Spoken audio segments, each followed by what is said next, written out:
తోటకూర కోడిగుడ్డు ఫ్రై. కావాల్సిన పదార్థాలు: తోటకూర 2 కట్టలు, ఉల్లిపాయ, టమోటో, కరివేపాకు, 2 కోడిగుడ్లు, ఆవాలు, జీలకర్ర, ఎండుమిర్చి. స్టవ్ వెలిగించి పెనం అయితే పెట్టుకున్నాను చూడండి. కొద్దిగా ఆయిల్ కూడా పోసాను. ఇప్పుడు గుడ్లు 2 గుడ్లు అన్నాను కదా,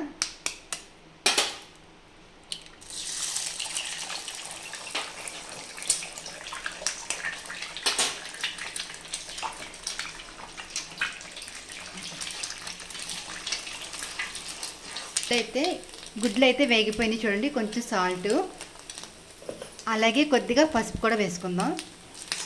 ఇది బాగా నీసు వాసన పోయేంత వరకు వేసుకోవాలన్నమాట. ఇలాగా మనం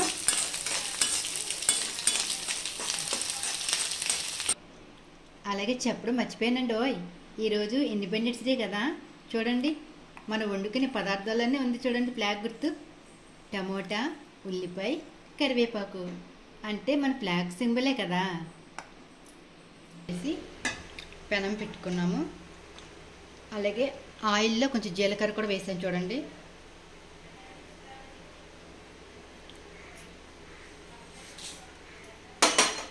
ఆవాలు, జీలకర్ర, ఎండుమిర్చి, అలాగే వెల్లుల్లి రెబ్బలు 4,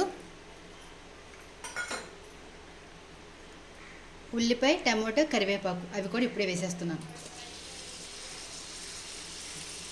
ఇదిగోండి, కొంచెం అల్లం వెల్లుల్లి పేస్ట్ వేసుకోవాలి.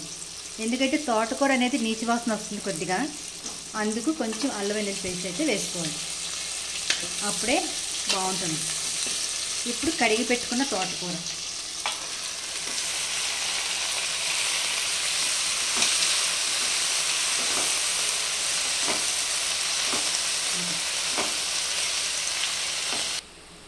ఆ తోటకూరలో వాటర్ వస్తుంది కదా, దాంతోనే ఉడికిపోతుంది. ఇలా దగ్గరికి చూడండి, ఎంత మెత్తగా అయిపోయిందో.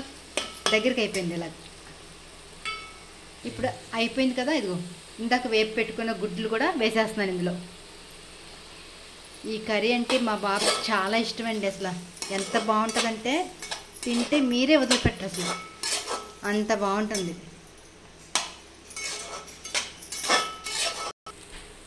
అంటే అయిపోయింది చూడండి, దగ్గరికి అయిపోయింది.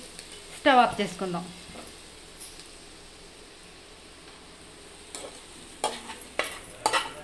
ఇప్పుడు ఒక గిన్నెలోకి తీసేస్తున్నాను అన్నమాట.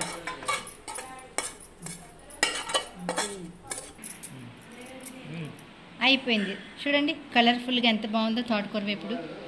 ఇండిపెండెన్స్ స్పెషల్ అనమాట.